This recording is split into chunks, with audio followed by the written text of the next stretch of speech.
করছে কত, এই দেখেন হাত দেখেন, হাত দেখেন, হাত কাইটা কাইটা কাইটা কাইটা, এই দেখেন চাকু, এই দেখেন আমি দেখে আপনাকে, এই দেখেন কোথায় চাকু রাখে, এই দেখেন ওর বাসায় চাকু রাখছে কোথায়, এই দেখেন।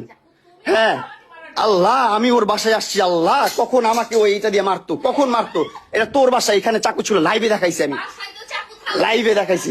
বাসায় থাকবে কিন্তু ওইখানে কেন থাকবে, ওইখানে কেন থাকবে?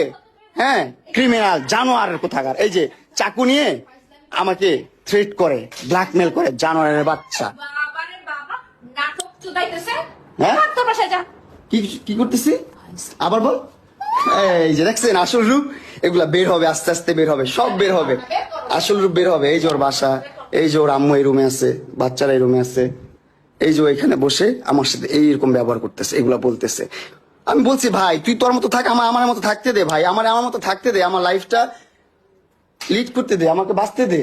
ও দিবে না, পাঁচটা মামলা করে রাখছে ভাই, পাঁচটা মামলা। আপনারা ক্যাপশন দেন সুন্দর সুন্দর ভাবে, মজা নেন, মিমস করেন ভাই। যখন এই পর্যায়ে আসবেন তখন বুঝবেন যে কতটা লাইফ যন্ত্রণাদায়ক। আমি ওর সাথে মিলছি একমাত্র মামলাটা ক্লোজ করার জন্য, যে যাক ওর সাথে মিলে থাকি, সারা জীবন বন্ধুত্বের একটা সম্পর্ক রাখি। ওরে বলছি যে তোর সাথে সারা জীবন বন্ধুত্বের সম্পর্ক থাকবে, সমস্যা নাই, তোর সাথে সারা জীবন আমি সময় দেবো, তুই যেভাবে বলিস সেভাবে সময় দেবো, সমস্যা নাই, কিন্তু তুই মামলাগুলো তুল, আমাকে আমার মতন বাঁচতে দে। ও বলছে ঠিক আছে। এখন আর বলে না তুই এখানে যেতে